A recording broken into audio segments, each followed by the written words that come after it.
Hey everyone, Nicholas Fenlove here from the Mental Illness in the Family blog. Hope everyone is well. So today I wanted to talk about respecting confidentiality when discussing a family member's mental illness. So I kind of briefly touched on this in my most recent blog post, but I've been reflecting on it more. Hello Louie. And I wanted to make a dedicated post about it because I do think it's very important.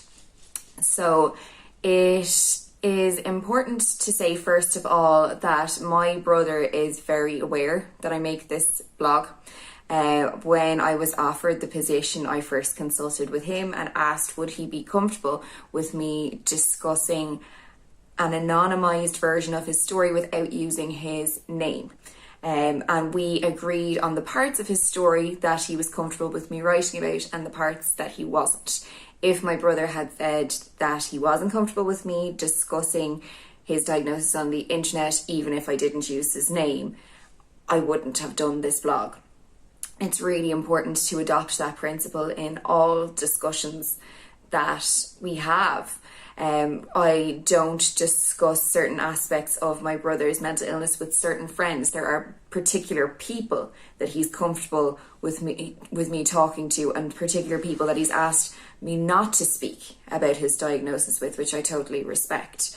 Now, the person that you love who has a diagnosis will have different levels of comfort. They may ask that you don't speak to any of your friends about what's going on for them. And I think it's really important to respect that too, while also finding an appropriate way for you to vent, because that's very important as well for your own self-care. If you are in a position to avail of counselling, I find that that's the best and most appropriate way to do this. I see a counsellor once a month, and we speak at length about my brother's diagnosis. I discuss things that I don't discuss on the blog with her. And obviously there's confidentiality within that relationship, which makes it a lot more appropriate and a lot easier. I know that anything I say about my brother won't get back to him or to anybody that he's not comfortable discussing things with.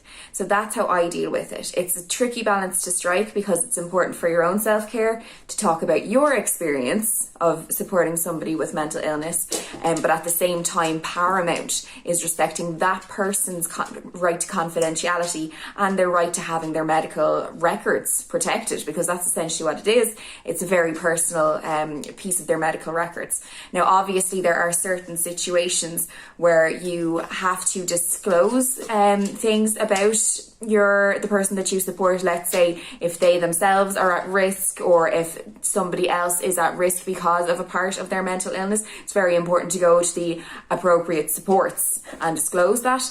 I'm talking more about the kind of informal conversations that you might have with friends or colleagues about what's going on in your family. Thanks so much for listening. I'd love to hear your input on this topic, and so please do feel free to leave a comment. I've been Nicholas Fenlove from the Mental Illness in the Family blog. Have a great day, everyone.